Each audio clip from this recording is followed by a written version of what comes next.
have a plan for the future of British farming.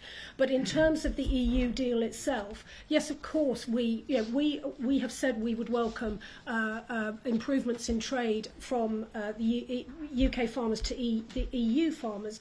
The problem with this is that, first of all, we have no details, and what is the price that this Labour government are prepared to pay for these arrangements. We know, as far as fishing is concerned, it is a complete capitulation. And it comes back to food security. When will this government get serious about food security? Because everything they're doing is undermining our ability as a country to produce food and produce good quality food. And so that is why we are so concerned about these terms at the moment. Thank you. Do we have any other questions from the room? Yes, hello. Hello, Martin Abet from The Sun. One of your predecessors famously said that the jury was out on whether France's Emmanuel Macron was a friend or a foe. After what has emerged from today's deal, reports of France wanting to tie fishing rights to the fence, do you agree with that statement? I don't think we need to be getting into whether people are friends or foes. We're having a trade negotiation, and every side in a trade negotiation is trying to get the best for its people. We need to make sure that we have a Prime Minister and a government who are negotiating in our national interests. What I have seen right now is a Prime Minister who is just trying to get closer to the EU and is giving concessions in the hope that anything, can give him a PR moment. I don't think that's right. This is not about Macron. This is about Keir Starmer. Thank you. Jason Bruce? Thanks. The government says this deal is going to be worth £9 billion to the economy. You're not really going to reverse that, are you? And secondly, do you see this as like has been the end, or do you think it's a stepping stone to something else? The government says it's going to be worth £9 billion. I think the jury is out on that. Of course they're going to say that, because they need to try and sell this deal as hard as possible. I'm not convinced that giving away our opportunities to innovate, a lot of the agri-food sort of innovations which we can diverge from the EU on, we will no longer be able to do. And that will happen in many other ways. We are an 80% services economy. Most of what we have seen so far is not really touching services. So I would be suspicious about that figure. But the thing about trade deals, is that you have frequent renegotiation. You should be moving things forward, not backwards.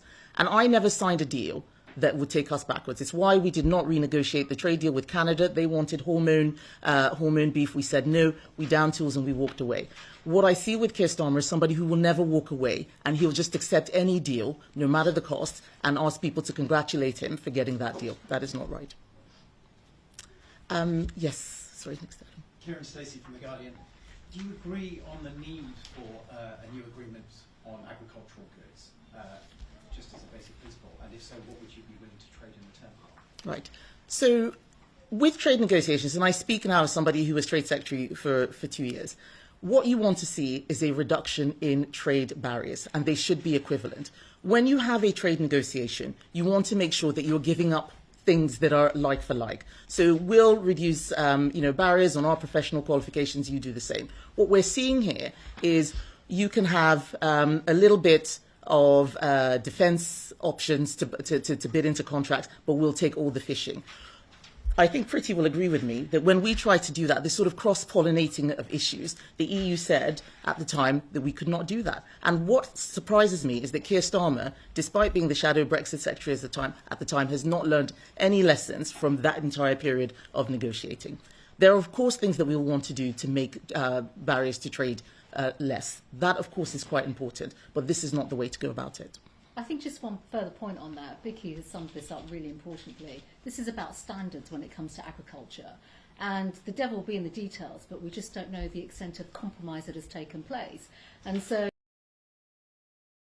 literally discussing agriculture and security in the same breath. And that is effectively why Starmer is so weak, why he just concedes so easily. Because to Kemi's point, he just likes those grandstanding moments, and that is not in our national interest. Thank you. Yes. Tony Diver from Telegraph.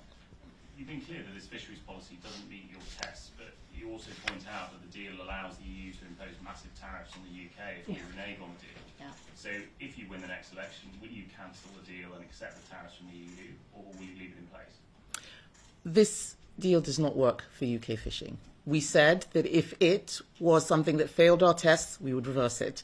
This fails the test, so we will reverse it. You accept the tariffs? Accept the tariffs on fishing. Well, this is what trade negotiating is. You stop something, you put something else in its place. So that means a new renegotiation. That is par for the course in trade. Trade deals are not static. You review them from time to time. That is what this moment is. This was the 5-year moment to review the trade and cooperation agreement. Instead, they've brought things in like options for defence funding, spending money, paying in for SPS. That's just not right. That's not how we do any other trade negotiations. We should not be doing them like that with the EU.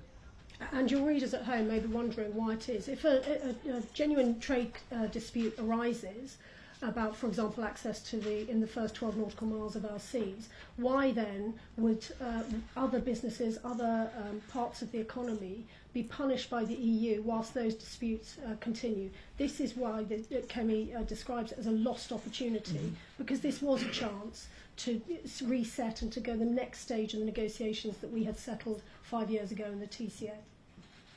Right. Any more questions? Yes. John Walker from Express. Do you see any benefit at all in some sort of youth mobility scheme? I mean, it might be British young people who welcome a chance to go and work in France for 2 years. Yes, we love youth mobility schemes. We have a youth mobility scheme with Australia. We have one with Canada. I think we have one with South Korea. Someone was talking about Uruguay the other day.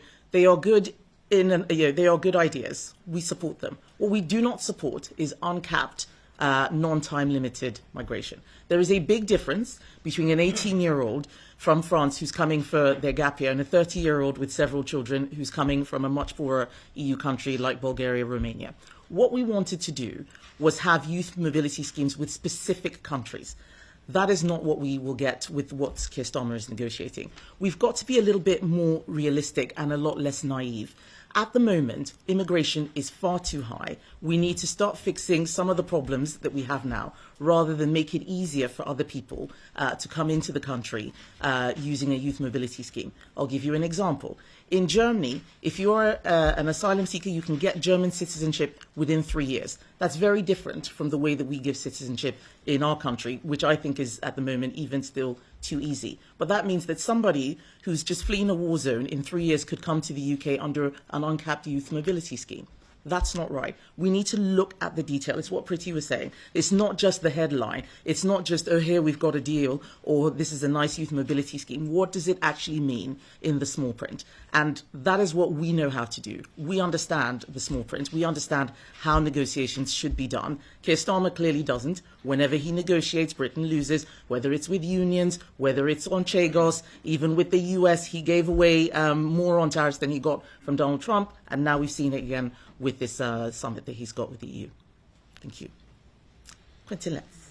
You make it sound as though the Europeans haven't been very comradely to us. Have they been hostile? Have they been vindictive? How would you describe the Europeans? Well, I haven't been in these negotiations. What I do know is that they are very hard-nosed and they look after their interests. And we seem to have a government that thinks our national interest is about having a PR moment rather than the specifics of the details. Anyone else? Yes. Kate Devlin from The Independent. Boris Johnson has said that Keir Starmer is turning the UK into the leather trust gimp of Brussels. I was wondering if you think that's helpful language. Boris Johnson is Boris Johnson. He uses language that gets attention. I'm not interested in providing a running commentary on what he has or has not said. This is not about the language of people who are making comments about the deal. This is about what this means for our country. Thank you. All right.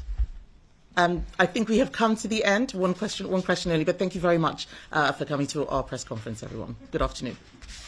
Thanks, everyone. Thanks.